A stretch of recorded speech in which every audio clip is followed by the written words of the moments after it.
the assistant professor at the Institute of African Studies, and I'm the founder of the African Indigenous Knowledge Research Network and the principal investigator of this cross-continental project on using indigenous knowledge to unlock entrepreneurship, sustainable livelihood in Africa.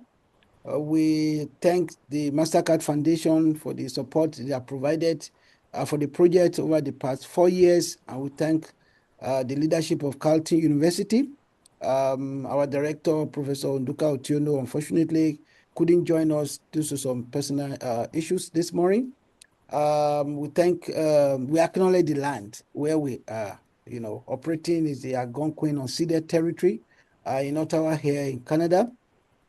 This morning we have panelists that will be talking to us on indigenous knowledge and indigenous health in Africa, and how what we can learn from that and how we can expand that for livelihood on the continent. So we have the chair of the occasion, as we say, Dr. Damola Ayebiowu. I hope I'm correct. If I'm not, don't find me. Yes, sir, Dr. you're fine. Damola Adejumo Ayebiowu. She will be facilitating the session. She's a senior postdoctoral fellow at the University of South Africa, where I used to work, where I'm also an extraordinary professor. We have Professor Ayobade from University of Lagos. She's the coordinator of the Lagos Research Working Group. We have Mr. Ojiko Folorunsho Raphael. And then we have Impilo Shans, and as well as um, Dr. Betty Akongo from Uganda. So it's a panel session, and if you're a member, I'm sure if you are here, it's because you're a member of the network. But if you are not a member of the network, we're going to share the network, the link to the network. Membership is still free. You can join, and yeah, thank you so much. Over to you, the chairperson.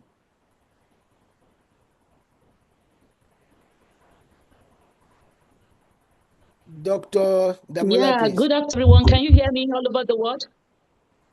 Yes, we can. Yes. Can hear Hello, you. everybody. Can you Good hear afternoon. me from all over the Yes, world? yes, we Yes. can. Yes, we can hear Yeah, you. good. Thank you. Good afternoon, good morning, good evening, whatever time it is. We are blessed to have everybody here. My name is Dr. Oluwakemi Damola Adejuma Ibiowu. Everybody calls me Damola, even though that's my second name. I'm a senior postdoctoral research fellow, as Professor Oloruntoba just introduced me before now. And I'm a proud member of the African Indigenous Knowledge Network. It's my honor to welcome you to this AIKRN quarterly webinar titled Indigenous Health and Wellbeing, Opportunities for Jobs and Entrepreneurship for African Youths. When we talk about health, well, I believe it's a general adage, it's not only African adage that health is wealth. So even though we are taking it towards job and entrepreneurship for African youth, we are talking about giving Africans life. Whether you are youth or grandma or grandpa, we need health. And African indigenous knowledge has been kept in museum for long, making it difficult for people to access it, whether for well-being or for youth empowerment. My current research is looking at African indigenous knowledge as interrupted science. And I believe that with this panel today, those who are they have vast knowledge in indigenous knowledge, especially in the area of health. We are going to bring into light knowledge, health knowledge that is going to be of help, not only for youth, but for our well being. So across Africa, Indigenous health system has sustained generation through herbal wisdom, spiritual care, community solidarity, and a philosophy that wellness must touch both the body and the soul.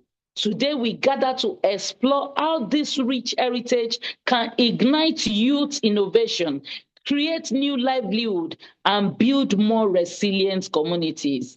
A new future is rising where African wellness is not dismissed as superstition, but recognized as a scientific inheritance interrupted by history, yet waiting to be renewed through our youth. I will not want to waste our time. I want to introduce our, our panelists to take this discussion even further. And I want you to know that this is not just a conversation, it is a vision. It is a movement towards reconnecting Africa's healing memory with Africa's economic future. Thank you for being here. So I would like to introduce our speakers. I believe they are all here. As advertised, we have 4 of our speakers today, our panelists. I want to welcome Dr. Ayobade Adebowale. Our first speaker is Dr. Ayobade Adebowale, professor in the Department of Social Work at the University of Lagos, a respected scholar whose work intersects community health, social system, and indigenous approaches to well-being. She brings decades of practice and research experience at the intersection of healing, social care, and community resilience. Professor, you are warmly welcome. You may begin. Thank you. Yeah. Thank you so much, Sister Damola. My name has been introduced. I am Adebowale Ayobade, an associate professor of social work in the University of Lagos, Nigeria. Yeah, this work is a vision, it's a mission, and it is a project that actually discovered destinies and exposed the way our forefathers had been taking care of themselves even before the introduction of the orthodox medicine. For instance, the traditional bone setters. I'm here with one of my respondents, Mr. Ojiko Folorunsho. When I was on the field at Okeogun, I stumbled on this young man and I saw the marvelous work he was doing through both settings. Because that area have no general hospitals, they have no formal hospitals. The community is solely dependent on traditional birth attendants and bone setters for their healings through herbs and roots. I was thrilled to see the work they are doing. And I saw the condition at which they are doing their jobs. And I became worried because despite the fact that they are the hope of that community when it comes to traditional health and generally their community health, they lack so many things. They lack a lot of tools. They are not working with under serious hygienic conditions. And they are doing this and people are getting healed. For instance, when I stumbled on Mr. Ojiko Folorunsho, he has no hospital bed. He was admitting his patients on bamboo beds. And he was showing me during, before, and after treatment. I saw everything. I spoke with some of his patients, and I became so interested that how can we help these people? How can we actually propagate the gospel of indigenous knowledge, entrepreneurship, especially both setter and traditional birth attendants? How do we help them? I pray that this vision, this mission that is being supported by Mastercard Foundation or county universities will come to these people's aid so that even when our people in the rural areas are not able to access the orthodox treatment, they will still access the traditional treatment, the bone setters, the traditional birth attendants, and they will not lack so much because these people are still doing what they're supposed to do, and their there's efficacy, there's validity, there's testimony on the work of their hands. They are doing marvelous things, and the people, their customers actually have trust in their treatment. So my intention and my belief is, my prayer is that these practices, these traditional practices, should actually be taken to the next level, whereby we will know that they are not obsolete, they are not archaic, they are treating their people, their people believed in them, and we should look for a way to support these practitioners so that we will not be looking down on their practice, on their work. They are doing marvelous things. Assuming it was before the time zone changes and it is 3 o'clock, Mr. Folorunsho might not have been able to join us because he was attending to a client and said, "Mommy, I have a little emergency. Let me finish with them." I said, "No, we are starting by 4 o'clock. So for now, that is the introductory aspect of it. We have a lot of pictures, we have a lot of videos that can prove that these people are doing marvelous jobs that can be supported so that the rural communities will also be beneficiaries of great well-being. Thank you.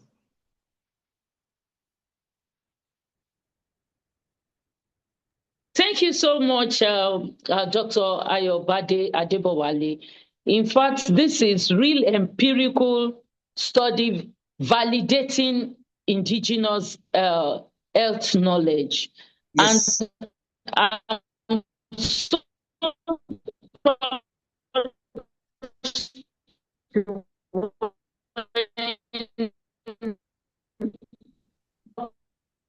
they don't have laboratory that is taking it further, the assistance further. If they don't have access to all these facilities and they are doing these marvelous works, they are assisting the communities much more if they have it.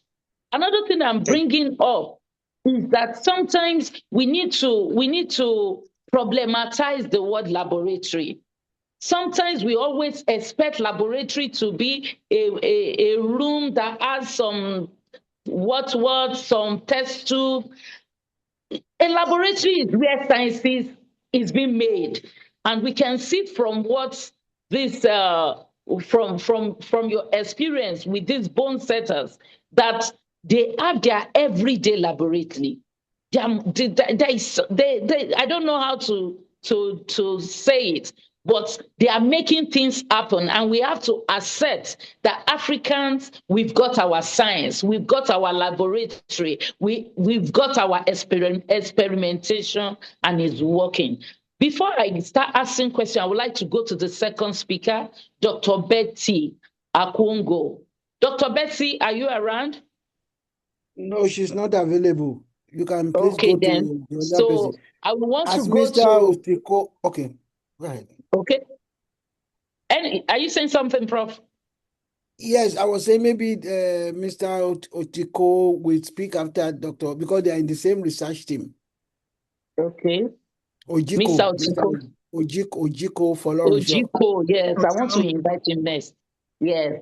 So let me just introduce Mr. Ojiko Folorunsho Raphael. Is a traditional bone setter from Okeogun, Axis of Lagos State. He brings life experience, practice-based wisdom, and a grounded understanding of indigenous healing system that continue to serve thousands today, as we have heard from Dr. Ayoade. You are welcome, sir. Please go ahead.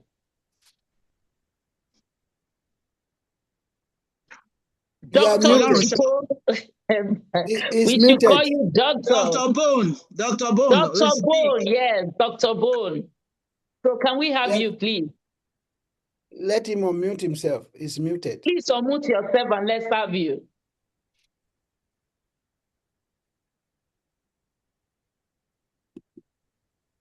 Hello, ma. Yes. Hello, sir. We can hear you. Good afternoon. Good evening. Good evening. You're welcome. Yes, ma. So, my name is Ojiko Folorunsho.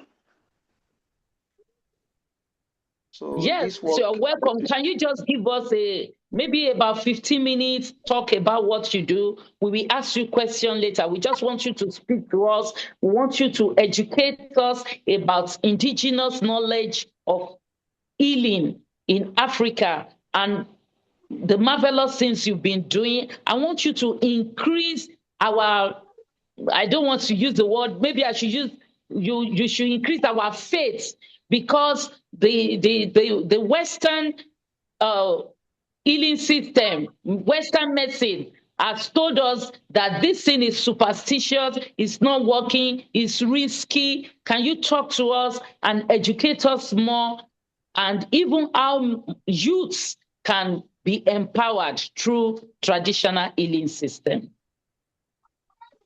okay, ma. Thank you, ma. That is very fine. So this thing is not an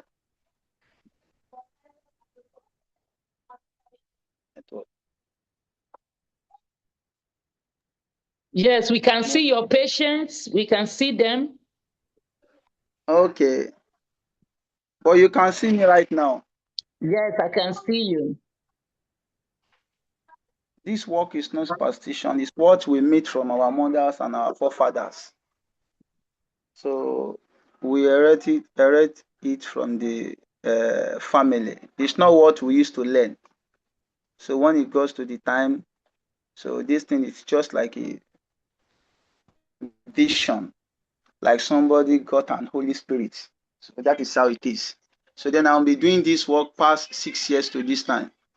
Then anything concerned fracture, breaking part of bone, we believe that there is herb that we can use to tie the leg, and we use our hand to test the bone to tell them that this is how the bone is. And at the end of the day, maybe they should go and take x-ray. When they come, they believe that what we told them is real. And there are some legs we treat for some 3 months, they stand up and walk. And some will remove some pieces of bone from it. Some can stay maybe 6 months, 7 months. Some a year plus, like that. It depends how the accident is. So that is how it is.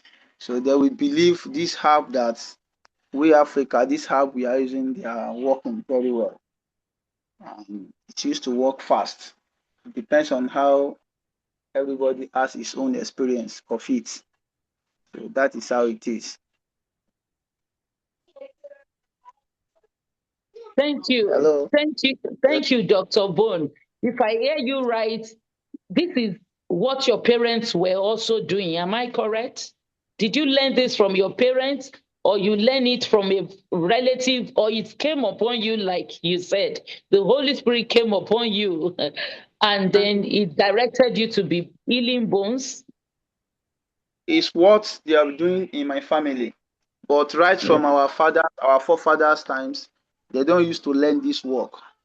So when they are doing it, if the time reach, anybody that want to do it, so they will can just show him from dreams. So when you wake up, they will show you the herbs that you'll be using. Then you'll be having more knowledge, and then you'll be doing it and you'll be successful. Thank you very much. I will still, will you please still stay on the call? I would like to go to the next speaker, and then there will be time in which I will ask you specific questions, sir. Thank you very much. Okay. I would like to go to the next speaker. I would like to go to the next speaker now. I believe is around. Dr. Philo Shange. Are you here, please?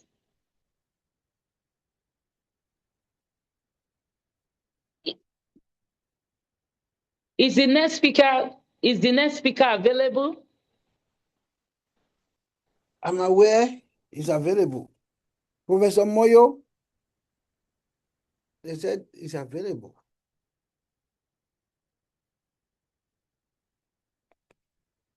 Can you call the name? That's what I call Mpilo Shange. Mpilo. Mpilo. Hmm.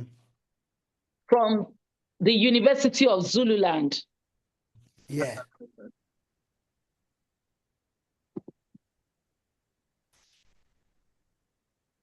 Professor Samuel, can you reach out to Professor Moyo? Prof, Umpilo is not on.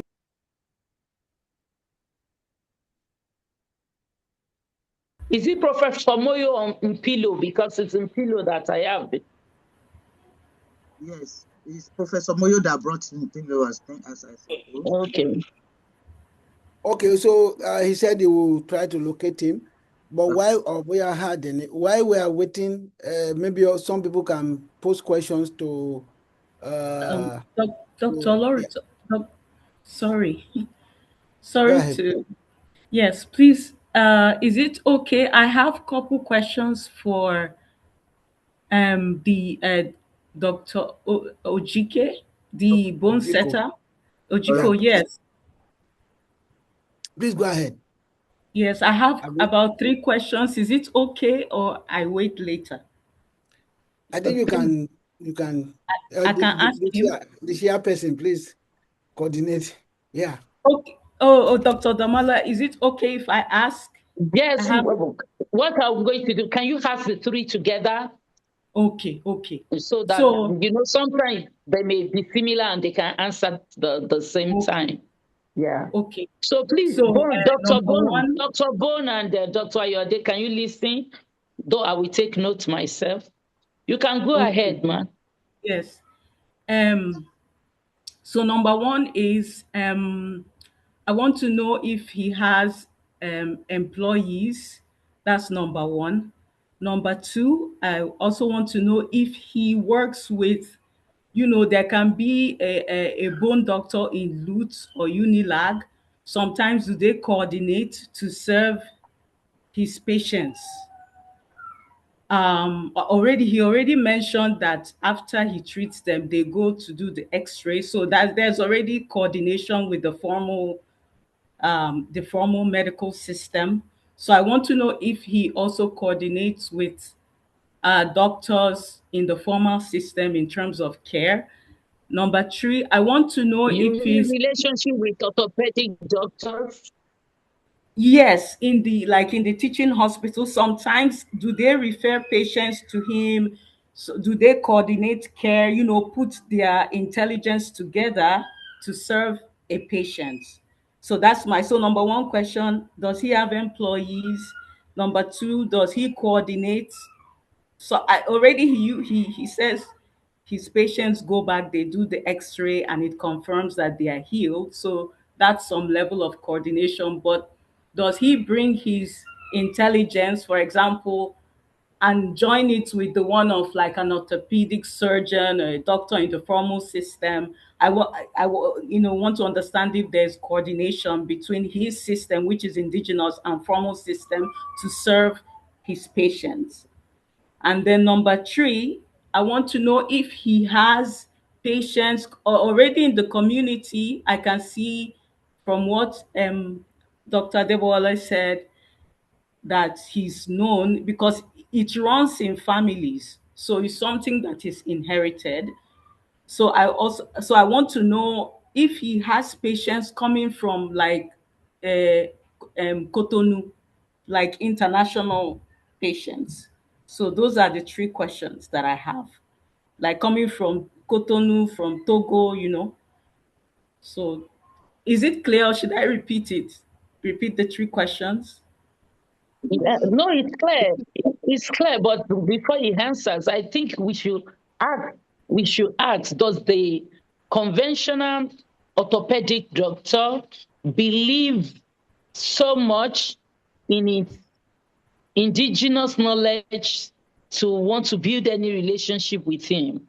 I think that is a key question from the academics, because by the time he answers, it's not a function of, oh, he doesn't want to do with doctors. It's a question, are we even ready to engage with him? I think it's a question we should pose in our minds as academicians. Over to you, Dr. Bone. Dr. Bone, are the question clear? Are you Yes, still ma. there, Dr. Bone? I'm there, ma. Okay. I'm hearing you. They've just asked you 3 questions. I hope you heard them. Yes, ma. So do you want to answer? There is an answer for it. Okay, thank you. They said, do Yes. you have staff? We are talking about generating employment here. Well, the work is not up to that extent present now. Reason is I have my younger ones that they are working with me. They are staff. So yes, that's staff. And how long have Okay. they been working with you, your younger ones? That has been long, like 3 years Yeah. to this time. Oh, okay. Yes. Okay. That's very good. That's very, very good. So on to the next question. Then you said, did I have any patient from an international? Abi? Okay, let me to just put some meat on that question. They always talk about, oh, how it's not that you the question is around coordination with the formal system, like a surgeon from Lut or Unilag. Do you sometimes work together? Does he refer patients, or you can refer? It doesn't mean your system is not good. It's just that from an academic level, and when it comes to policy making, they always ask this question, like, you cannot be operating alone. You don't know everything. They too don't know everything. So they always ask for these synergies. It doesn't mean that both systems standalone is not good, but holistically, from an economic, develop health system development standpoint, they look at it, the more the better, because not everybody doesn't know everything. So yes. Okay, thank you, ma. Number one, you see, most of doctors, those surgery doctors, one, they don't believe this all these like tradomedical doctors that we that are doing this work on ground, that we are not going to the school, so they don't used to believe us. They believe their own work. That is why if somebody have fracture, if they bring somebody to me, if I want to treat the person as an emergency, so when the person is on pain, I will just try to let the people know that this person and the work I'm doing, that is my own perfect job, that this person has break in two places. So go and take the x-ray. So it's the x-ray that I will use and build them. So that is how we used to do. Then I don't have any other hospitals that maybe they used to refer somebody to me, because they don't used to believe. And most of people that have money, that go schools, they believe they go to the surgeries, doctors, they should go and do surgery. So we don't used to just force ourselves into all those things, unless if we can see someone that can just help for that, that okay, with this work you are doing, you can't just be here, so let us take you to another way. Then the work you are doing, we can see that your work is very fine and you have a very perfect job, so that let people be referring people to you. Let people know you. But in the community, then in the area, I mean, so most of people know me. If anything happen, accident happen, that maybe they say this leg they want to go and cut it, they will be shouting, take him to Dr. Raphael place. They will do it. They will do that. So those are what I know. Okay, thank you very much. And then the third one, Okay. that's whether you have international patients, like people coming from like Togo, Benin. Do you have? No, No, no, not no. yet. Okay. No. Yeah.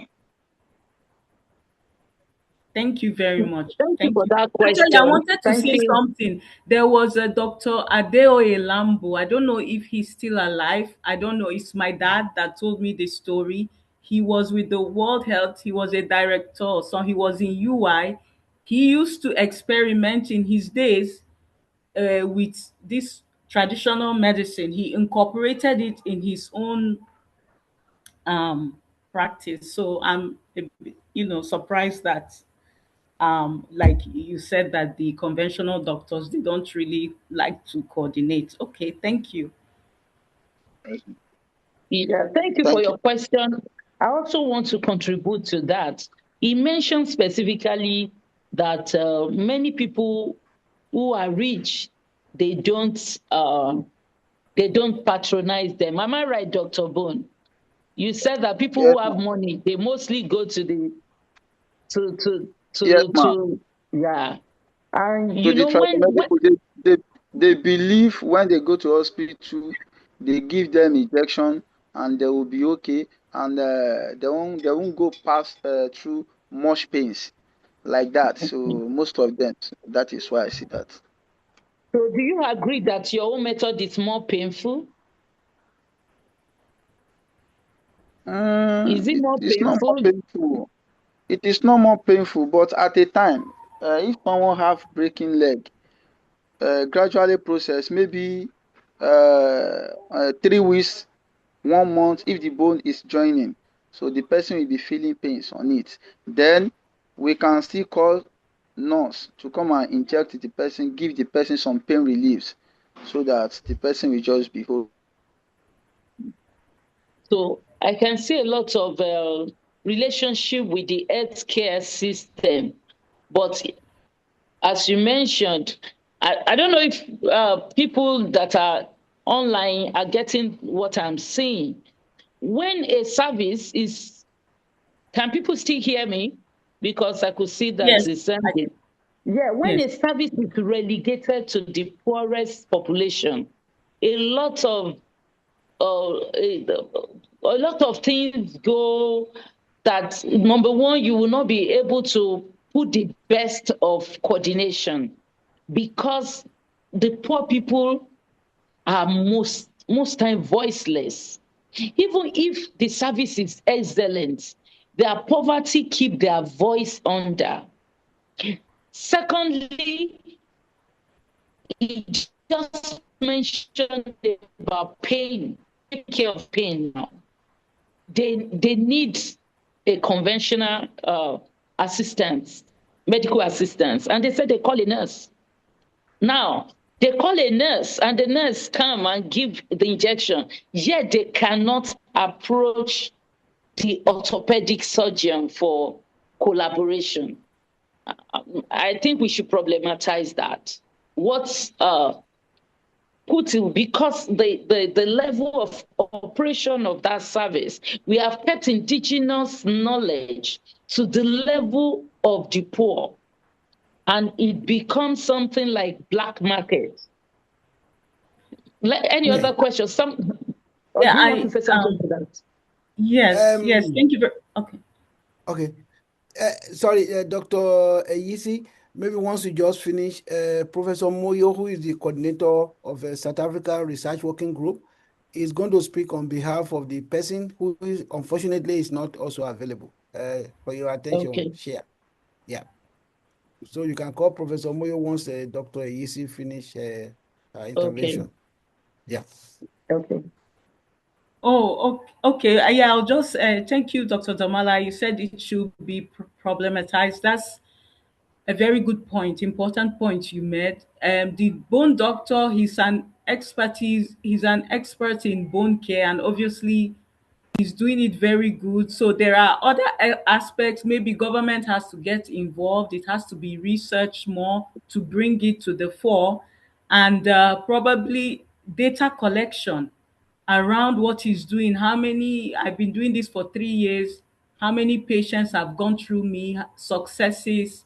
Also, some financial data has to be, because these are things, information that people like an orthopedic surgeon in the teaching hospital will want to see before there are ways to look at to improve this relationship. But as far as the indigenous healthcare is concerned, just even looking at the raw data on indigenous practices, not only in healthcare, in entrepreneurship, in other sectors across the global south, because not just Nigeria, all these other countries in Middle Africa, South Asia, they all have indigenous systems. Just what these people are doing, the indigenous people are doing, is showing up in terms of innovation and economic growth. So it is some, like he said, he's been working with his family for 3 years. So it is a very, even with the unregulated nature of it right now, is showing up so much in economic data that it can do a lot. It can feed people, it can create jobs. So it just needs that push, to take it to the next level. It could even rival the formal sector. There needs to be, coordination. So yeah, that's what I wanted to add. Thank you. Yeah, thank you. Thank you. Thank you, everyone, for still staying tuned. I want to bring Professor Moyo now to stand in gap for our final speaker, Pilo Shange. You are welcome, Professor Moyo. A very good afternoon, colleagues, and a very good afternoon to you, Prof. I feel welcome. Thank you. My name is Innocent Moyo. As usual, Prof. Oloruntoba, he doesn't take no. He said I must actually speak for this guy who's that. So that's how I work with Prof. Oloruntoba. He's a fantastic guy, fantastic leader. Thank you so much, Prof. Anyway, I want to briefly reflect on Indigenous health, and I'm going to reflect on the things that this young man that he was going to speak to. I'm not going to go to the definition of Indigenous health because the moderator of this session has done that. But what I want to quickly talk about, I was going to talk about three things essentially, really, about the importance of Indigenous health, insofar as, it can come in to bridge the gaps and perhaps towards sustainable futures.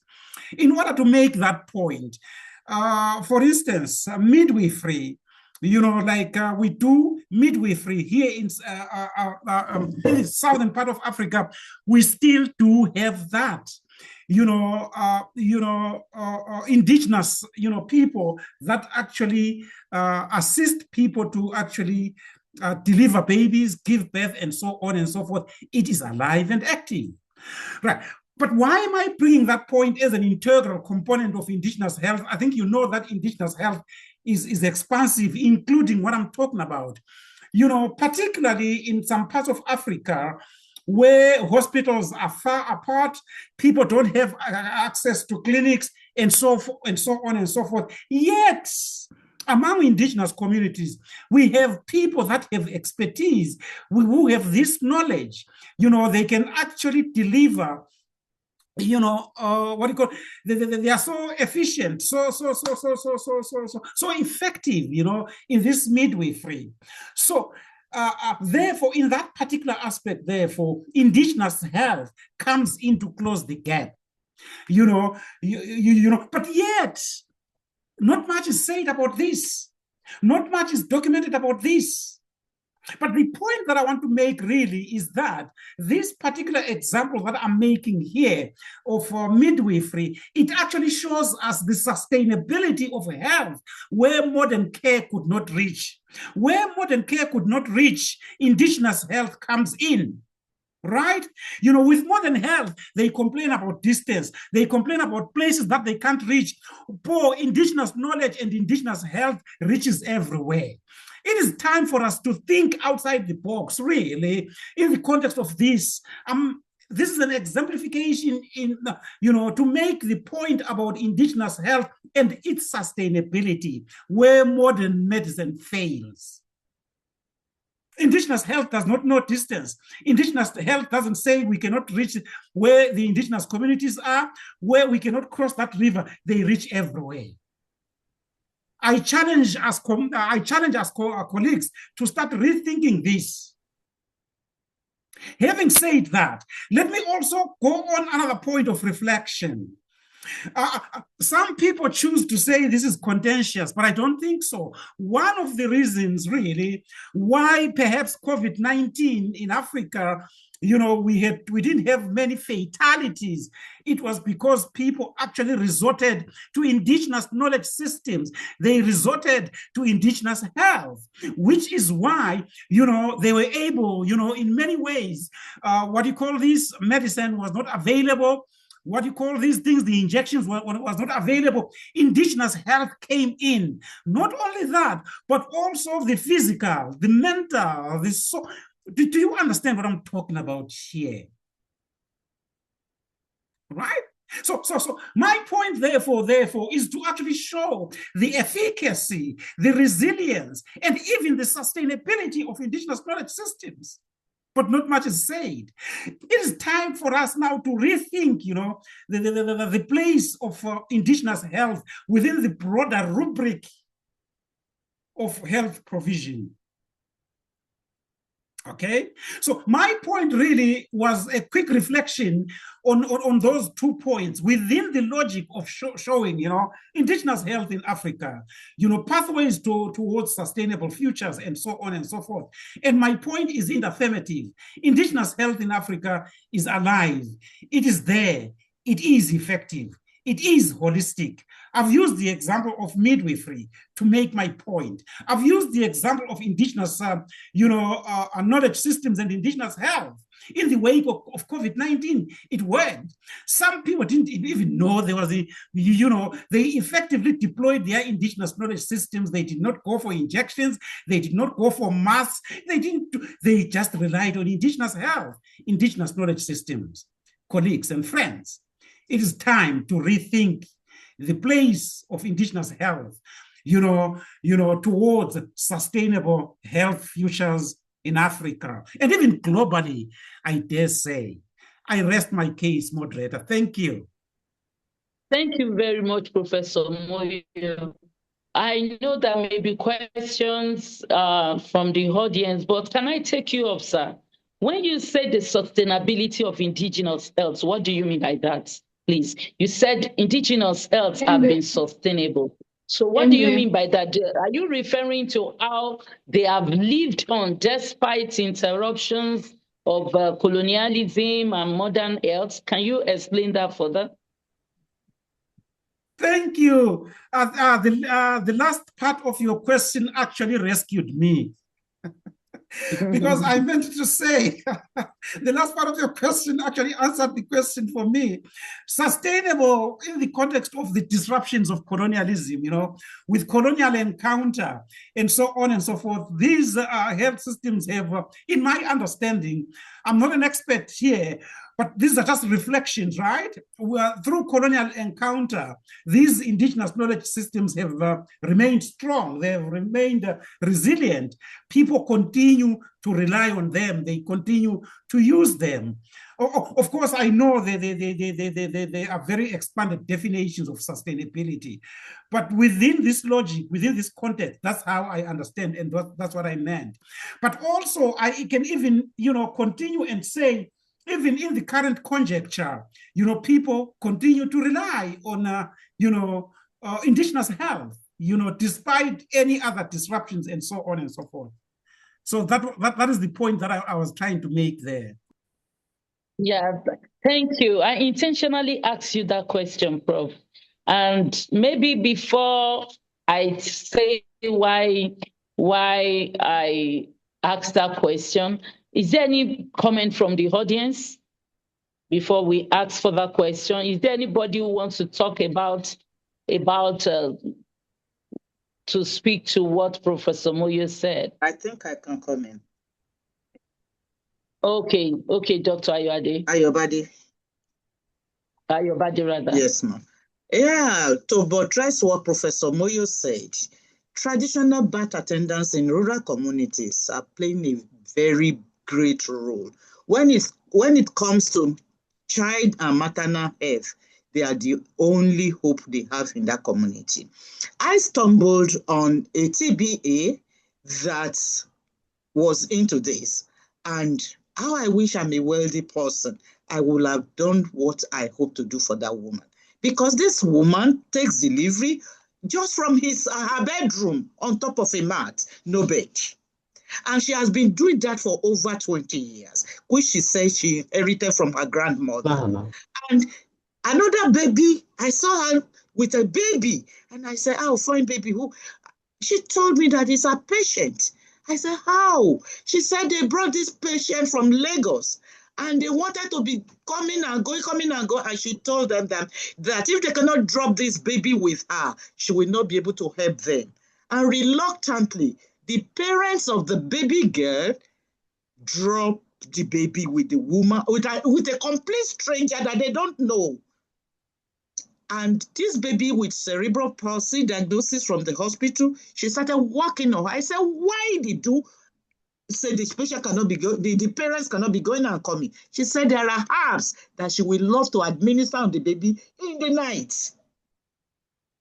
And that was what she has been doing. Now that the baby has been with her for the past 2 months, the baby can stand on her laps. Meanwhile, previously, the neck is not standing, the legs are not standing. It's like somehow, and now with traditional herbs, this baby can stand, can dance on her laps and everything. I was thrilled. I was so happy that these people need help. How do we help these people? At least even a room or 2 rooms to be doing this work. They are helping their communities. They have no health center. They have no modern day hospital around their community. The people there dependent on them. But the irony of it is that even when she told me when she took deliveries, the patients are not even ready to pay the 7,000 naira or 10,000 naira she will charge them. And because of that, she was so annoyed and she stopped doing the work. But she fell sick, and they told her that if she wants to get well, she should pick up that profession back. And immediately she picked up the profession, she got healed. So she said, no matter what, even if she's taking their delivery free of charge, she cannot leave the job because this might kill her if she stopped doing the job, the work. But the only thing she told us that day was that none of her children, she will not like any of her children to take to this job. I said, why? What if your children becomes a gynecologist tomorrow and they combine traditional with modern? What happened? What's wrong with that? And the children were around me and they said, no, we cannot do our mother's job. I said, what? I had to be educating the woman, the need for her to actually transfer this skill to her own children, just like her grandmother transferred this skill to her. Thank you. Thank you very much, Prof. In fact, your last example, your last words brings me to the question I wanted to ask. When you said those children of that midwife said they don't want to do the job. The question I actually want to ask is, and this question is both for you and Professor Moyo, and if possible, the Dr. Bone. What do you see as the strongest entry point for young Africa to turn indigenous health knowledge into sustainable livelihood? Because we due to the impact of colonization and Western knowledge, Westernization, globalization, indigenous knowledge system, especially in the area of health, has been pushed to the back for the poor, for the villages. Young people have aspiration. They also want to be great. They wanted sustainable livelihood. So maybe you should problematize it. What are the barriers to entry, and what are the strongest entry points for young people to accept these vocations? Thank you, Doc. What I have seen is the issue of adding a little modernity into what they are doing. We should at least try to imagine somebody that is not having bed and she's a TBA, traditional birth attendant, that's taking delivery on top of a mat. No younger person would like to do that job. The Gen Zs of today, they won't do that type of job. But if there's a little touch of modernity, by supporting this group of people, the traditional birth attendant, the bone setters, to do their job, hygiene as in little tools that can actually guarantee hygiene so that there won't be any infection spreading anywhere. Although I asked all those questions were in our questionnaire, no mortality. No mortality yet. And they said they are doing well. But if we can actually modernize a bit, probably their children will be interested in taking over their parents' job. We studied a lot of people that, as in traditional entrepreneurship, the fishermen. One of my respondents told me that if they actually do their proper sacrifices and the river goddess is happy with them, in a day, 24 hours job on the high sea, you can make more than 5 million naira per day. Excuse me, and they don't want their children to take over this job from them. Their children are on the street. Their children are struggling to have minimum wage of 70,000 naira. How will they do that? Meanwhile, wealth is in the forest. Wealth are in the villages, but nobody to go there and do it. They are not interested. The entry point is to add a little modernity into this, a little orthodox method, so that it be a little bit attractive. These people are efficient. They have potentials. They can help humanity. They can actually create jobs for upcoming generation, if only they can be supported. Thank you so much, Professor Ayobade. And Professor Moyo, do you want to say something to that? You also mentioned about the midwifery. Dr. Damola, there are people who are asking questions. Juliet is having the hand raised. Somebody else has a question in the chat. Raised. Oh, Juliet Kaye. And please, another has a question can in the I have chat. you? And then Tegun Silvanus. Yes, and another person has... Yes, if I can. Yeah. Please share the chat as well.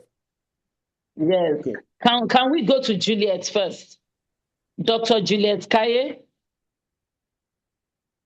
Yeah, so many hands now. So let's be brief so that our panelists can answer. Can we have Juliet? You have the floor, please. Can you hear me? Can everybody hear me, please? Yes, please. Yes, I can. I can hear you. We can hear you. Yes, we can hear you. Okay, is Juliet online? You are having the floor? Maybe okay, if Juliet is not ready, what about Nyakalo? But you use your email. She raised her hand. Nyakalo. Okay, Nyakalo? You have the floor, please. Yes, you have the floor. Okay, thank you so much. I appreciate this wonderful presentation. I'm so grateful for it. So personally, I just wanted to quickly indicate that my personal focus area for my current research is I'm looking at indigenous health solutions and their integration into clinical medicine systems in my country. I'm from Botswana. And so we're looking at the perceptions and the channels of legitimacy and questioning what gets accepted and why. And, the vivid dream for the future is, one day I want people to be able to actually bill their medical aid for a consultation with a THP, a traditional health practitioner, or whatever their choice is. But basically, just to address two factors from the previous presentation, which I think was so powerful, is the myth of healthcare as mainstream conception indicates. And it was intimated previously that we have this concept that healthcare merely needs more funds, right? And then magically you'll extract better health outcomes. This seems to not be the case specifically for developing countries, because specifically in Botswana, my country, in the years where we've had higher healthcare expenditure, outcomes have not correlated or matched. And then the second is sustainability. This conversation really frustrates me, and I'm so grateful that our gentleman there distinguished the difference between sustainabilities, and I'm grateful our lady there asked, what do you mean by sustainability? Because the conversation for me has been twofold, that the global north has essentially implied that sustainability means the balancing of the northern guilt of industrial destruction at their hands, whereas the global south conception has seemed focused on health and meeting health and well-being needs. So that's all my contributions. Thank you for the presentations. Thank you so much for touching the area of sustainability again. Thank you so much. Is Juliet available now to have the floor? Can you hear me now? Yes, we can hear you. Okay, thank God. Yes, my name is Juliet Kay, and I'd like to appreciate all the previous speakers for what they have said. I'm here in Canada, but I originally come from Uganda. I just wanted to share very briefly my experience with the medical systems here, for instance, and why I think traditional medicine should actually have a really prominent feature in Africa and other developing countries. So one time I was sick and I had issues with my bones, and at another time, I had vertigo, and the medical system couldn't deal with me. What did I do? I had a client at that time who was a traditional Chinese medical doctor. He had been trained in Chinese medicine up to university level in China. But all his practice was not Western medicine, it was Chinese traditional medicine. And I did go to him. I explained to him that the medical system couldn't treat me, the Western medical system couldn't treat me. And he did give me acupuncture and a variety of other treatments, and I was fine. I got better within 3 different appointments. So for me, my value is, does it work? And if it does work, how can we be able to support it? How can we be able to help people to get access to these kinds of alternative treatments? So as I mentioned, that this guy was my client. He was my client because I was a business advisor at that time, and I was helping him build a business around his practice, which we did. And that's how I got to know him intimately, to know what he was doing and how well he was doing it. And that's where I got the confidence to actually approach him to say, could you help? So I think in terms of sustainability that other speakers have mentioned, we need to be able to figure out how can we make these practices more sustainable. And sustainability has so many different faces. Sustainability means access. 2, sustainability means affordable. 2, sustainability means generating enough income. And so if we can be able to put all these pieces of puzzle together in such a way that people can generate sustainable incomes from it, the young people will be drawn to it. I was working with young people in Uganda who were interested in putting together and shedding some light on traditional and herbal practices in Uganda and they were intrigued. So it's not that there's no intrigue, there is some interest. But again, as one of the previous speakers said, modernizing it would go a long way into attracting the young people to it. But also making sure that they generate enough income for their own economic sustainability will also attract the young people to it. And I was,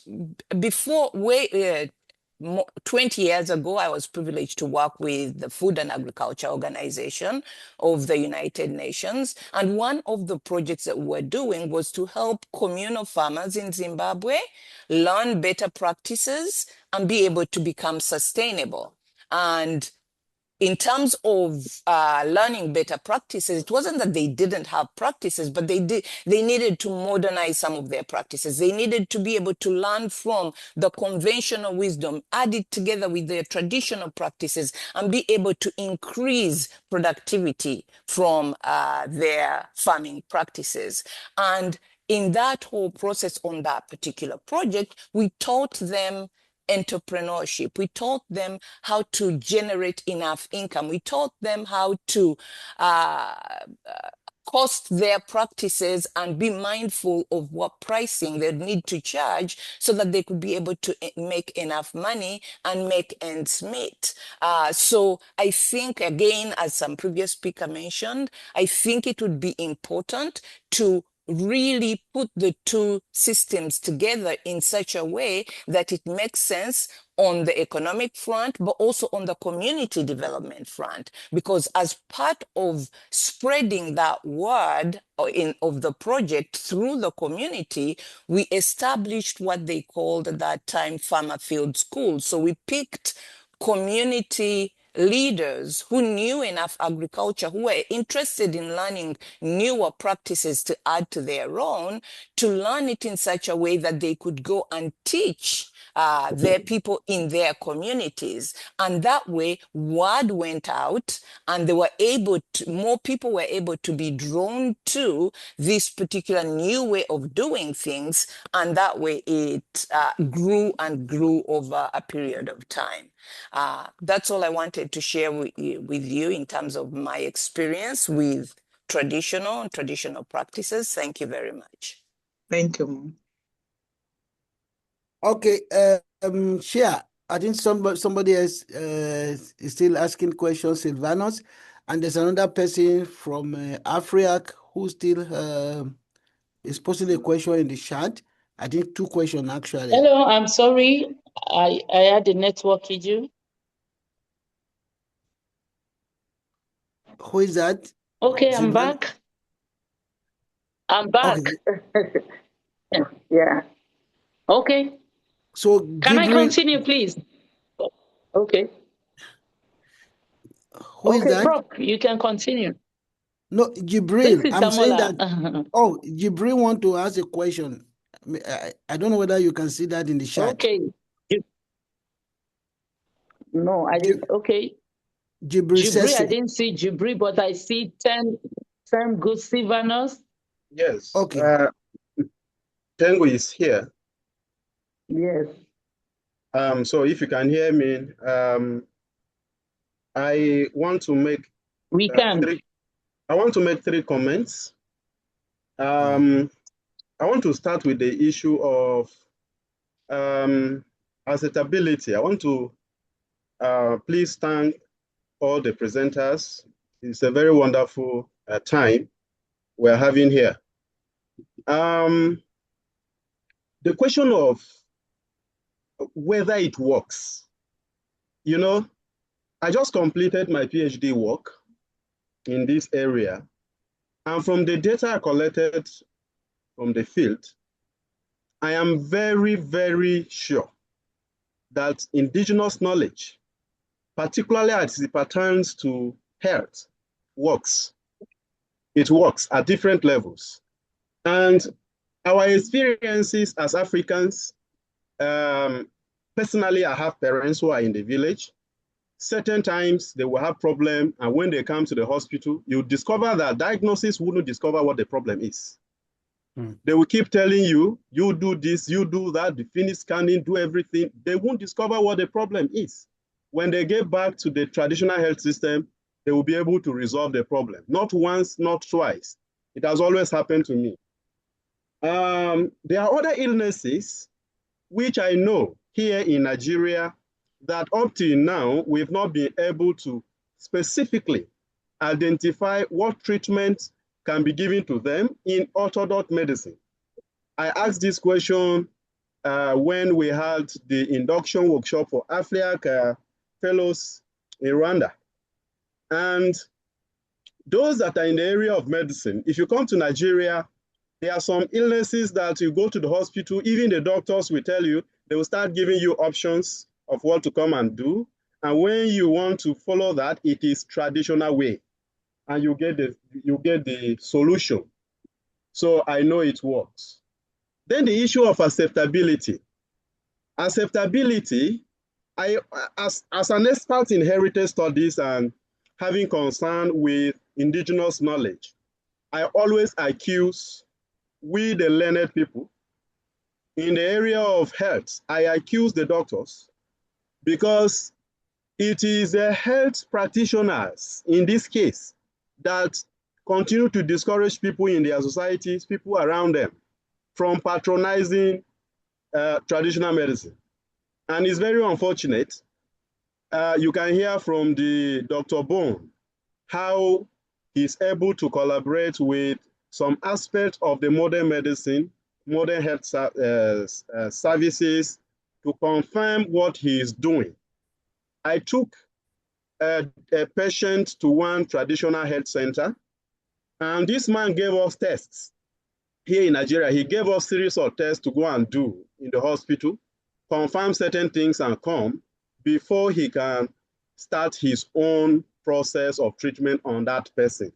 He was scared of certain things if he's not aware, including HIV, because it's going to interfere with what he's going to be doing as his own treatment on this patient. So we who have something to do with the health, we should be able to understand that traditional health system is not alternative. It is actually the main health system. And so we are only moving away from it to the modern health system. So we should not be discriminator. We should be able to understand where it will come and where the modern system will be of utmost importance. Then the last thing, I look at most of the things we are talking about as inability to decolonize our minds towards this issue of indigenous knowledge system. Immediately somebody gets educated, I think I look at it as an imagined kind of mindset. You are not able to prove what you are pushing forward, but you just want to make people understand that, okay, you have grown past some levels. I think we need to decolonize our minds. The colonialist came, disrupted the main health system of African people, introduced the modern system. If you come to some African communities, up to date, this modern health system is yet to reach places, as some presenters have said. To those people who don't have access to this modern system to date, the traditional system is their main health system. It's not an alternative to them. In fact, the modern system becomes an alternative to them because when they are not able to solve some of the problems through traditional system, that is when they sought the help of the modern system and begin to travel to towns and all of that. And when they're able to deal with that, they go back to their traditional system. So to we who are in town, traditional or indigenous system is alternative. But to them, traditional system is the main health system, and then the modern is alternative to them. So we that have acquired some level of education, we should be able to, first of all, decolonize our minds, begin to be able to know that, of course, this is the main route, and then we are coming in contact with something, but that should not completely destroy what we have. And for us to talk about sustainability, as Prof said, and somebody made a comment, I think beyond seminars like this, beyond talking on televisions and radios, why can't we begin to talk about, we that are in the academia, why can't we begin to talk about curriculum development? If we want sustainability in indigenous knowledge, we have removed our children away from heritage education. And it is through heritage education that they will be able to trust what we have as indigenous knowledge. If we are not able to teach them to understand that these things are real and can work and has been working before even the coming of the colonialists, how would they be able to come to the realization that it is real when they become matured people? So health education, heritage education should be part of our curriculum as African educationists, African schools, African institutions. We should be able to begin to think about returning it into our curriculum so that we teach our children to know what their heritage stands for, what is their identity, what are the things that will work for them outside the intervention of the outside world. So those are the three key points I wanted to make. Thank you very much.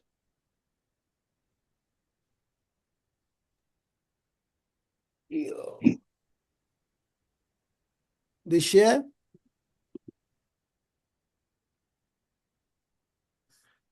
Okay, maybe I should read I don't know if the share is still here. Let me read the question from Sese. He said, I'm Gibril and Sese from Sierra Leone, an AFRIAC fellow. Please clarify the following question. How can indigenous knowledge role be ethically integrated into formal health system without exploitation or dilution? Number two, what economic models can sustain youth-led enterprises based on this integrated knowledge? So maybe any of the speakers can help to answer.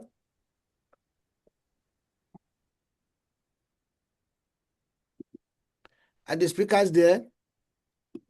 They're here. Okay. Professor Yobade. The chair, you are not talking. The chair is back. Okay. Yes, please. I'm also back. You heard the questions. Can you please help us answer? How can indigenous knowledge roles be ethically integrated into formal health systems without exploitation or dilution? This might be a tough question to answer because in as much as the orthodox practitioners are not in tandem with the traditional practitioners' ethics, then we will have problem. We will have problem. So we need to get the true practitioners, both traditional practitioners and the orthodox practitioners, to be able to trust each other, that they can work together. Because like the bone setters, I have a respondent at Ikorodu. The man had 4 children, and the four children man each of his branches. He had 4 branches in Lagos. He has four branches in Lagos, manned by each of the children. The children are highly interested. And this man will go to orthopedic hospital, assess the situation of the patients, and know the one he will tell, you can discharge this for me, I will do it. Don't amputate the leg, don't amputate the limb. I will treat this patient, and he has been treating the patient, Mr. Musa. They are very wonderful. But the bone of contention now is, will the modern day practitioners, with the orthodox medical practitioners, the surgeons, will they trust the traditionalists to the extent of collaborating with them? The traditional health system is cheaper. It's not exploitative. And you cannot dilute it because the rehab is the rehab. There is no adulterated herbs in the forest. But will the surgeons, with the orthopedics in the hospital, trust them enough for them to be able to have a synergy with the traditional practitioners? That is the question we need to ask. That question has led to another question. What economic model can sustain youth-led enterprises based on this? Yes, I've told you. If we add element of modernity into these jobs, it will be attractive to the Gen Zs, to the modern day young men and women to learn. It will be interested. It will be very interesting for them. They will be interested to learn from this. Because they are seeing this as crude, obsolete, as in crude, and they don't really understand why they should be part and parcel of what their parents are doing. Meanwhile, these things are money making for the people for the practitioners in the rural areas. But we need to add the touch of modernity for this to be sustained, and the youth will be now attracted to it. Thank you. Yeah. Can I come in, Prof? You are the chair now. Go ahead. Yes, yes, because I will also want to say a little about what you said, sir. And it takes me back to the question I asked Professor Moyo about sustainability, which someone made a comment about it from Botswana. And then Juliet also said something about sustainability. The reason I asked about why Professor Moyo asked about what he meant by sustainability is because indigenous knowledge, even in the area of health, we must accept, Professor Moyo accepted that it was interrupted. And the challenge we have is that it refused. I'm sorry to use that word, but I have to use it. It refuses to evolve. And I think that evolution is one of the major challenges that makes it discouraging for younger people to come in. Dr. Ayobade said they must add some modernity to it. He's still talking about it. I call it advancement. Are we able to advance indigenous knowledge from what it was 200 years ago, 500 years ago? The way they are doing this bone setting is still the same way it was done 200 years ago. If we don't add advancement, Juliet mentioned that she visited a Chinese doctor who was trained in Chinese medicine. Advancing our knowledge system does not mean we are diluting it. We are moving beyond documenting it to understand its principle and then using modern knowledge to see this principle that we already know about bone setting. How can we advance it so that it can be acceptable in 2021, 2026, 2070? If we can advance it, then young people can come. And advancing it is not even difficult again, because we are in a technological age, we're in a digital age. I'm challenging, maybe we should problematize that, because I don't want to speak with authority. So many professors are here. Like, we can problematize it. Do we actually have the principles that make the indigenous health to work? And how can we advance it? How can we study it so that people can have their degree in indigenous knowledge of bone setting to having their doctorate? And then I will go back to what I forgot, the last speaker before Prof took over. He talks about alternative, that it is not an alternative medicine. He said it is the main medicine. I would rather say, in my own words, that indigenous medicine, indigenous knowledge of health is not, I want to agree with him that we should not say an alternative, but it is validating the theory that there are different paths to achieving the same scientific outcome. Different paths to achieving the same scientific outcome. The Western medicine has its own path to achieving the outcome. The Chinese medicine, what we want is that the patients feel good. And indigenous knowledge, African indigenous knowledge, if we see it as a distinct path that can be studied, that can be advanced, and that can be used, I think it will no longer be a secretive knowledge, but what people can go into. Like Professor Ayobade keeps saying, their children can go into this. We don't want their children alone to go into it.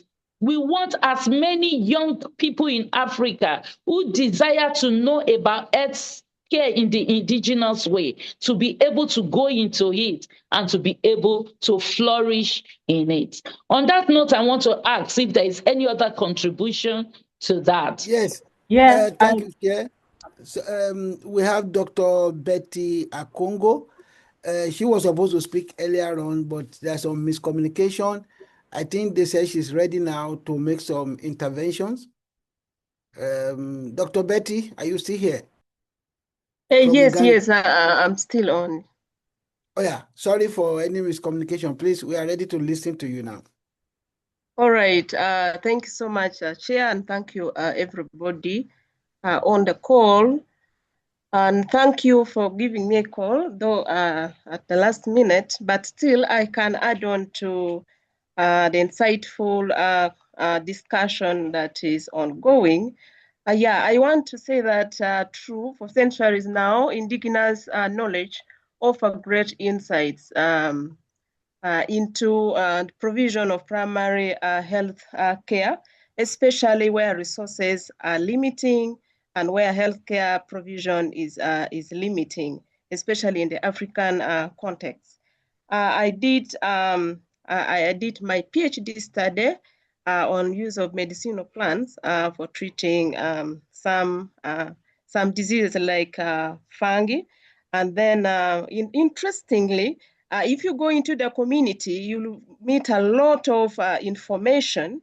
I did document a number of plants that people use for treating some of the fungal infections that conventional medication failed to treat. So that brings into the ongoing challenge which the many people are experiencing, that is antifungal resistance or antimicrobial resistance generally. Many of these diseases, they have failed to be treated by the current medicine in the market. And then the medicinal plants or the indigenous knowledge, actually, they give the appropriate remedy. So what is the challenge out there in using these indigenous knowledge systems? For example, the medicinal plants. One of the things that we need to know is that overexploitation, the community out there, they overexploit some of these plants that they proclaim that it works. And so when we come together like this, we need to also be mindful of that. Some of the vital plants or some of the vital indigenous knowledge are actually being eroded or they are being lost with the knowledge holders. And that calls for need for documentation, as one of the speakers have clearly brought it out. And also for us to really tap into this knowledge, not losing it, we need to go into the lab and ascertain, do these plants, for example, do they really work or they don't? And if they do, we need to encourage our researchers to also go deeper and find out the level of their safety, whether they're really safe or not. And once that is done, then some of these plans could be standardized and then incorporated into the mainstream healthcare service. And therefore, that brings me to the point of what other discussants have already brought in. For sustainability, one, we need to advocate for inclusion of indigenous knowledge system into the curriculum or into the curricula of the research institutions and universities, such that this knowledge diffuse into diffuse and then it is put into use. And so the government need to come in to support the use of indigenous knowledge such that, for example, the issue of standardization, helping the local people to carry out these tests so that they can register. And once they are registered, then they can also be used. And also in sensitizing the community, much as we hold such a discussion, we feel that this should go into the practical aspect, the practical bit of it. If we come together as academia, and then we see how practical can we do this. If we form people who find themselves in small regions, for example, they could come together and see how to use some of this indigenous knowledge and do advocacy such that this knowledge is put into use than only just advocating or only holding a discussion. So as a way forward, what I would maybe propose, we can take some action points in seeing that we come together as research institutions and then for maybe groups, we can start with smaller groups and then we start with sensitizing the community and see how best do we tap some of these important discussions and put them in practice so that we don't lose this indigenous knowledge and we don't just leave them on paper, but we put them in practice. Because indigenous knowledge is the way to go. Everybody needs indigenous knowledge to survive in this era, in the world where the diseases are getting resistant to the available drugs. Chair, I want to submit. Thank you. Thank you so much. Thank you. And you touch a lot of questions I would love to ask, but I will still ask it again. you talk about the community as the knowledge holders. Can you specifically, I know you mentioned it, but I want you to say it specifically. How do we ensure that economic benefits return to local communities and not to commercial actors? Because if you check the internet and then you see the leaf that work is then capsulated and then it's sold in expensive amounts, and it doesn't go back to the community. And maybe this can discourage even the community from releasing this knowledge. How do we ensure that the community benefits, the economic benefits return to the local communities? Okay, thank you so much for that question. Actually, for every researcher who try to begins to do research, when you do with community knowledge, it's quite challenging to tap your knowledge. Why? Because most of the researchers, once they go into the community, they tap those beneficial information, like finding out which plants they use or which indigenous knowledge they use to offer the primary health care. And once they tap the knowledge, they never return back to the community. So somehow community has lost interest in researchers. So we need to revert this. One, there's what we call the Nagoya Protocol. In Nagoya Protocol, there's what we call access and benefit sharing. So we need to strengthen that in the among the researchers. And so that calls for need for follow-up. We need to follow up and also strengthen the community leaders. They need to know their rights. When the research is done, normally they are supposed to consent. And when consent, they are supposed to get information or details about the PI, the principal investigators of such studies. So they need to follow up and see that they get the benefits attached to them. And then number two, it is important always to go back to the community and give them feedback. Feedback in the form of how best they should utilize this knowledge and advance it. So we need to really empower the community to ensure that they get the benefit that they are supposed to get. Thank you. Thank you. I'm happy that you mentioned that there is a protocol, Nagoya Protocol. Is Prof saying something? Yes, yeah. The director of the institute will want to just say a few words. He's indisposed, but he's here. But just to allow him to say a few words before maybe he goes to another meeting. Professor Unduka Otieno.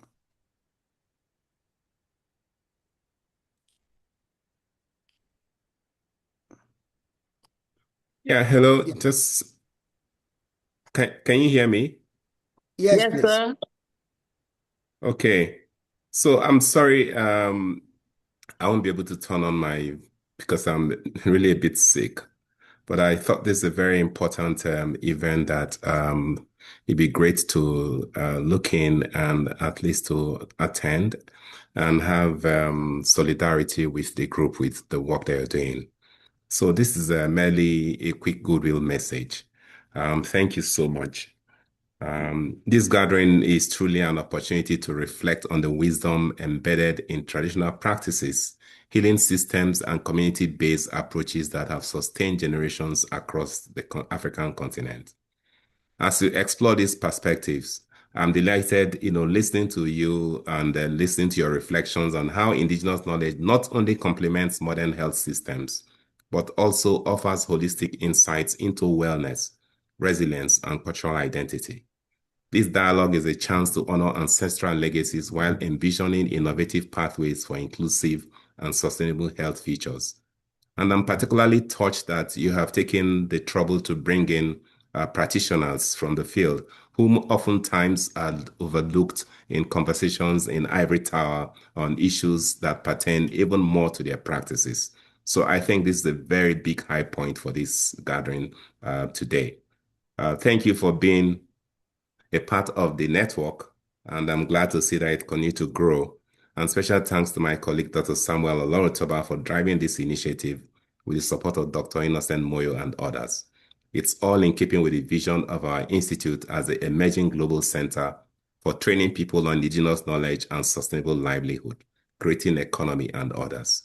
I am really excited to see that this network is growing and that you have such very consummate involvement. And I wish you luck, especially this time of the year, where we're coming to the end of the semester, or the end of the term, wherever you are, and then also at the end of the year. I wish you more productive deliberations. Thank you for giving me the opportunity to express our solidarity and to thank you for being a part of the Institute of African Studies through this work. Thank you very much. Yeah, thank you so much, Prof. And thank you. Despite your health challenge, we wish you speedy recovery. Thank you very much. Thank you very much. Thank you. Over to you, Shia. Okay, thank you, sir. Well, Dr. Betty, I will still need to engage you a little bit more because your last work, you mentioned that you went to the field, you studied some herbs that are good for fungi, and you took it to the lab, and then am I correct, Dr. Betty? Yes, Prof, you are correct. Yes, you said you took it to the lab to check if they have, to check the effect or the efficacy, and then to check something, and then to the end thereof. And I think that takes us to the value chain of advancing indigenous health. It really, really interests me because these are processes that create job in itself. In that value chain, you visited the field, you created job for the driver who took you there. You created job for the lab that tested it, for the scientists that tested it. I don't know if it's your PhD thesis. You created job for your supervisor. I don't know if anybody is reading along with me, because it is in our advancement of this indigenous knowledge that we can create sustainable job. I believe from the outcome of your research, you are able to document an effective traditional herb that works for a particular fungi. What of if researchers now march into the field and we begin to study different aspects of traditional medicine so that we can not only document them, but we can also advance them. And we can even, I don't want to use the word universalize them, but if it is documented that it is scientifically proven that it is effective, then it can be for universal usage. And then it can create job and sustainable job. I would like Dr. Betty to speak to that and any of our respondents. And I want Professor Lonutoba to also speak to that. Yeah, thank you so much. Before we continue, we have somebody who wants to share live experience of how bone setter helped him when they wanted to cut off his leg. Professor Keali from University of Port Harcourt. So maybe you can just listen to him before we wrap up, because we are running down the hour now. We have 27 minutes to go. Thank you so much. Okay. Yes, Professor Keali. Yes, with the permission of the chair. Yes. Okay, good evening, colleagues. Thank you for the wonderful presentation. I listened to Professor Ayobade, and I remember 1984 when I had a very serious accident. My right leg was, in fact, it bent and got contracted to the extent that it became short. So I was riding a bike as at that time, but I was crossed by a vehicle, and I was taken to the University of Port Harcourt Teaching Hospital. So when we got there, the only decision that the medical doctors, could take as at that time was to amputate my leg.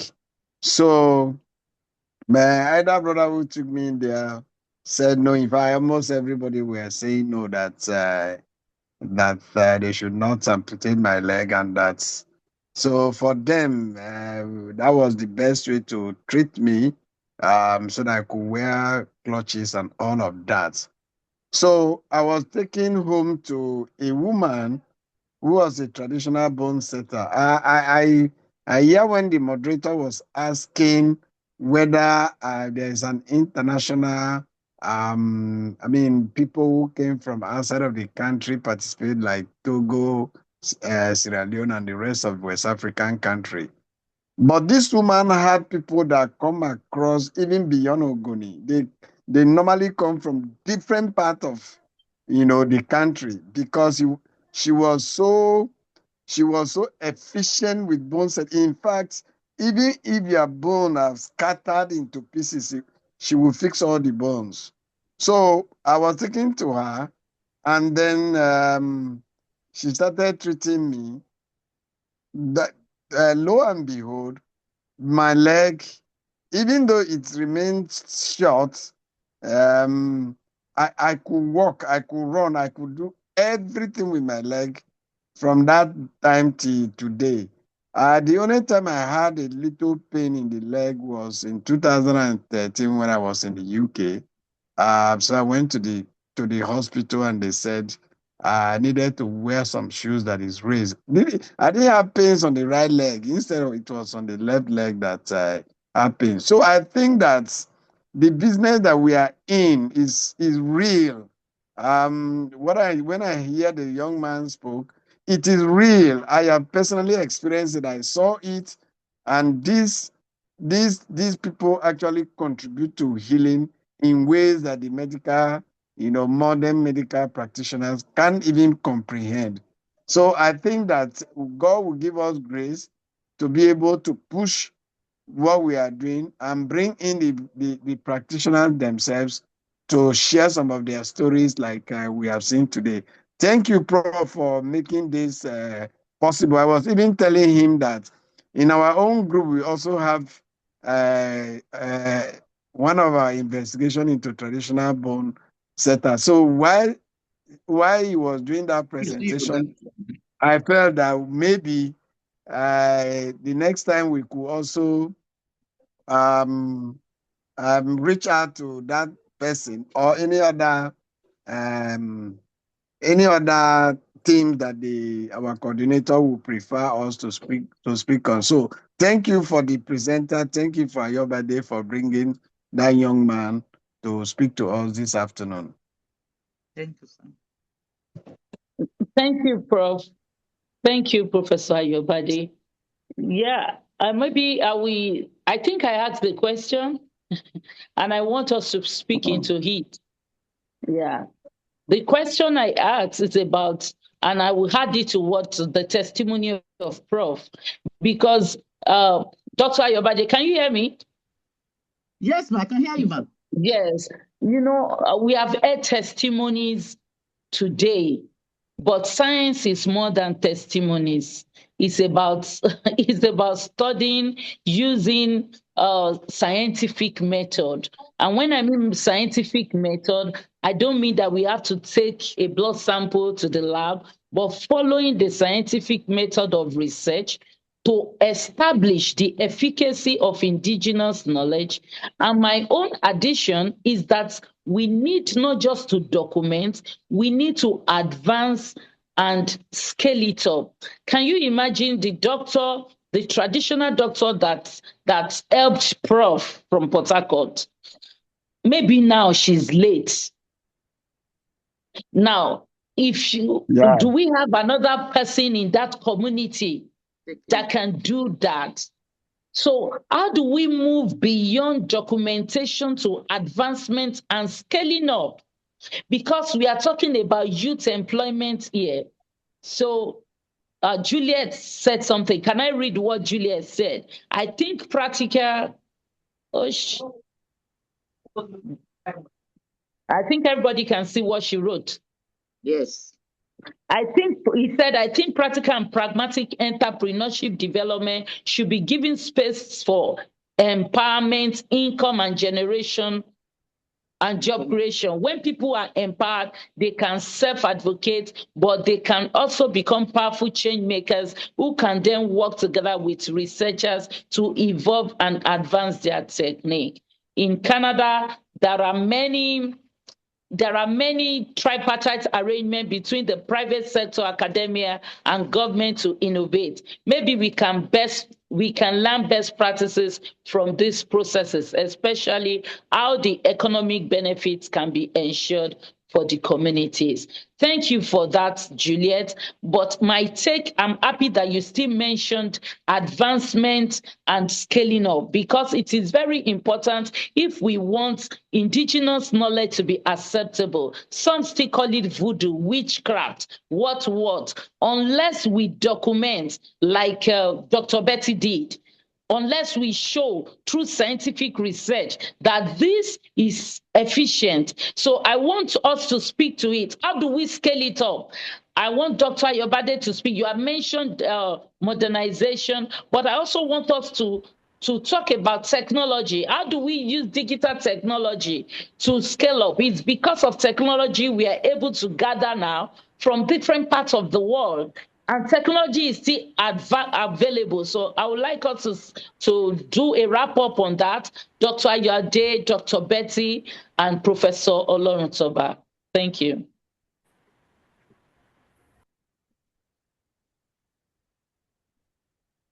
Okay, can I say something? Yes, please. Oh, thank you so much, Prof, for that. Yeah, you did talk about the value chain. I think that is the way to go, because once we ascertain the efficacy and the safety of these plants, it makes people to trust the products we are talking about, because once it remains with the indigenous holders or these traditionalists, it still remains a claim until when we validate, then it becomes authentic. And I also did say that most of this knowledge, vital knowledge or valuable knowledge, have remained with the indigenous holders. And most of these indigenous holders are elderly persons. And when they die, God forbid, they go with the knowledge, because most of the young people these days do not want to learn the indigenous knowledge. So the best way to save this knowledge is by going scientific. We validate. Once we use scientific methods of ascertaining the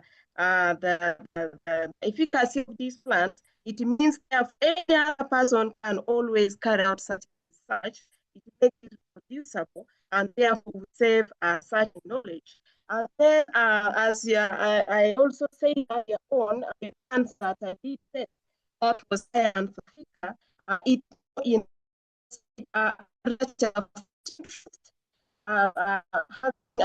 its team it is people isolate compound that works, that it can be made to modern drug. And also we are in the process of writing grants.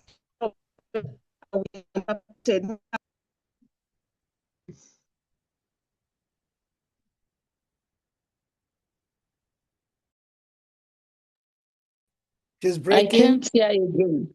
Okay. Dr. Betty. I think it's the network. It's the network. Well, okay.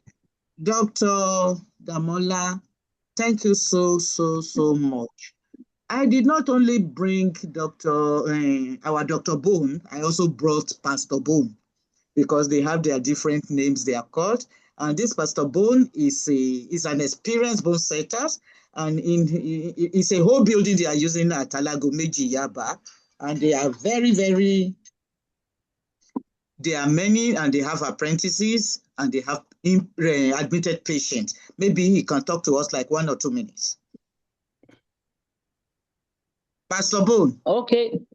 Pastor Bone, you have the floor. Pastor Bone.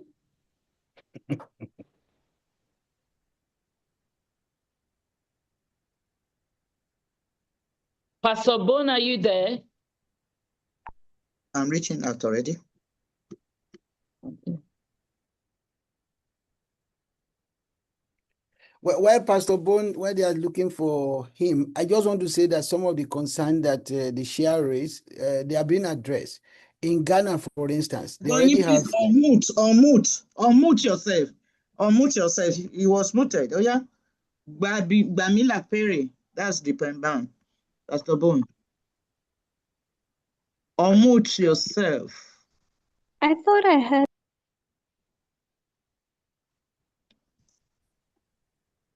Bamila, I can't see.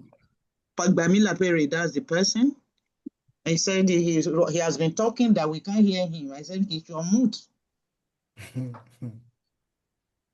I can't see that name.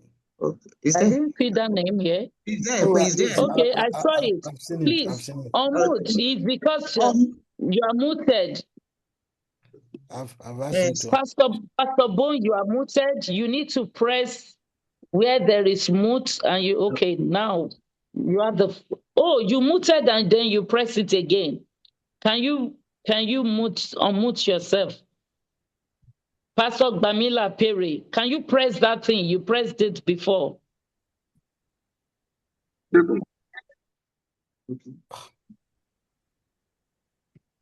I think that thing is automatically. Can the admin unmute? Can you hear me? Hello? Yes. Hello? Yes, we are hearing. Hello? Yes, we are We can hearing hear you. you. Can We you can hear hear me? you. Yes. Yes. Oh, good afternoon to everybody in the house. My prof, good afternoon, ma. God bless you, Thank sir. you for giving me this wonderful opportunity. Yeah. Thank you, sir. I am a bone setter. My office is at number 82, Point Street, Alagomeji, Saboyaba. We have a building where we admit patients. So, when we talk of traditional healing, it is as old as medicine itself. Different leaf has different functions. There are different areas in traditional medicine. We have traditional bed attendants. We have orthopedics. We have those who take charge or who take care of people who have mental issues. There are different areas of medicine in traditional way.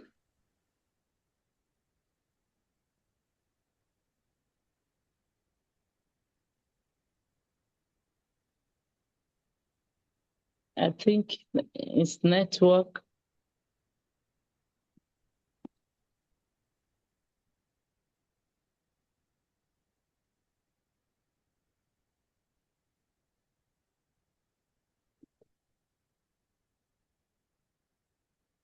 Okay. Okay.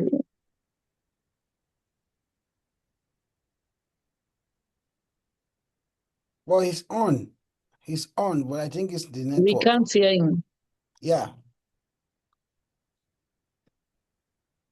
Mr. Bamila, we can't hear you. If you can hear us. I'm talking. Oh, yeah, Okay, please. we are hearing you I'm now. talking. Are you hearing me now? Yes. Okay, sorry. Yeah. So what I'm saying is that there are different areas in traditional medicine treatment. We have bone conditions, traditional beds, attendants. We have cases like mental issues. We even have general medicine, what we call general medicine, like malaria and all those things. But what we specialize on here is the bone condition. We treat different kind of bone here. And how do we do it? Though we do not have scientific modalities to run our tests here, but then we used to advise our patients to go for an X-ray, MRI, or whatever condition that's really related to the case.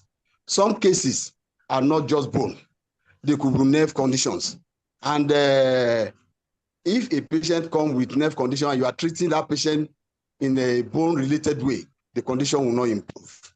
So we mostly advise people to go for an examination through the scientific way. Though even by their gates, sometimes we know what is wrong with them. But then to be very sure, so that we will not be on trial and error, we used to run these systems to follow our treatment. We have different kinds of leads that work on these bones. Some, if you place them on the condition, they will help you to align the bone themselves, not you manipulating the condition. The leaves, that is the function of those leaves. They will help you to align the bone back to the original ways. Some will help to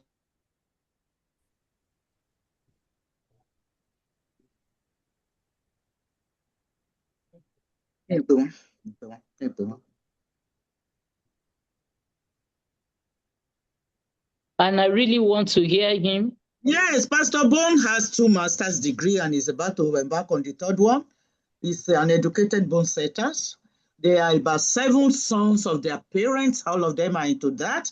And 2 daughters that are also TBAs. It's a generational profession. Because I happen to be one of his clients sometimes ago. Are you back? It is. Oh, hotspot me, please. Okay. Are you back, Pastor? I want to find the problem. Hello? Yeah. Yes, we are hearing you. It's breaking.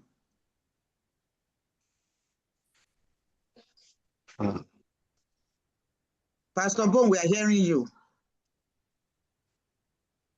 I'm still on. Round up. Yes, round up for us, please. We have network problem here now. All right. Ma? Oh, yeah, go ahead. Can you hear me? Yes. Yeah. We have more than 15 people on training here that used to learn about how to set bone, how to mobilize people back to their feet and to correct other conditions. For instance, the case of dislocation of shoulder joint or hip joint, which are ball and socket joints, does not take us here more than 5 minutes without adding anything. Yes, if we have a fresh case of dislocation of shoulder joint, it doesn't take more than 5 minutes. Can you hear me? We are hearing. We can hear you. Yes, sir. Are they hearing me? We are hearing. Yes, we are hearing you. Okay, man. So, fracture cases, no matter how multiple the fracture cases, we have substance here that help us to align the bone, just like the way I said, and also produce a gum that is called the callus. The callus help to hold the 2 separated bones together. So until maybe callus used to produce at the week 3, week 4, but what we measure in the medical system. No, man. Can you hear me now? Yes, sir. Can you hear me now? Yes, it's breaking, but continue. You can hear me? Yes. Okay, thank you. Sorry for the network problem. We have network problem around here now. So what I've been saying is that I have some cases, physical cases, that we can even make contact to and see. If anybody know who's I don't want to make name, but then Stephanie Okereke, when she had her accident in the year 2002. Not young. No.